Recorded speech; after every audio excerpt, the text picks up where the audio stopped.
So hi! Welcome and welcome back to my YouTube channel, and for today's tutorial, ituturo ko sa inyo kung paano nga ba mag-register ng Go Plus 129 sa ating Globe SIM. But first, subscribe to my channel and don't forget to hit the subscribe button and the bell to notify you for my new updates. And if you want to learn more, just keep on watching and let's start. So yan guys, for today's video, pumunta lang tayo sa dial ng ating mobile phone.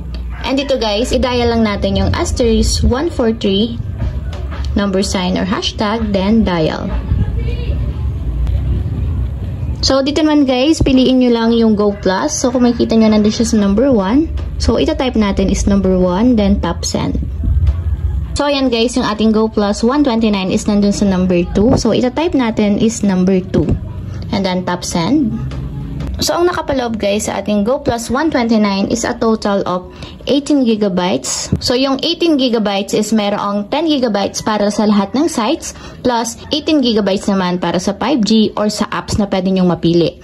And bukod pa dun guys, meron itong kasamang only all-net text and then only all-net calls for 7 days. So, para masubscribe guys, i-type lang natin is number 1 and then tap send.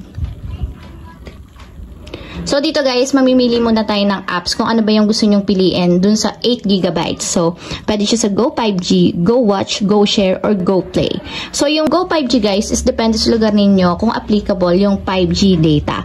Yung number 2 naman, which is yung Go Watch, is nakapaloob naman doon yung lahat ng pwede nyong mapanood na apps katulad ng YouTube, TikTok, or kahit ano pang apps basta merong video. So, yung Go Share naman is yung common na mga apps na ginagamit natin, which is yung Messenger, Facebook, WhatsApp, Instagram. And then yung Go Play guys is para naman sa mga games na nilalaro natin katulad ng Roblox, Mobile Legends, or COC. So for example guys, ang pipiliin ko na lang is yung number 3, so yung Go Share. So ita-type lang natin yung number 3. And then tap send. So ipoproceed lang natin guys. Ita-type natin is yung number 1 para ma-proceed, then tap send. So, ayan guys, naka-register na tayo sa Go Plus 129 sa Globe. So, ganun lang kasimple. If you have a question, kindly comment down below. Don't forget to hit the subscribe button and the bell to notify you for my new updates.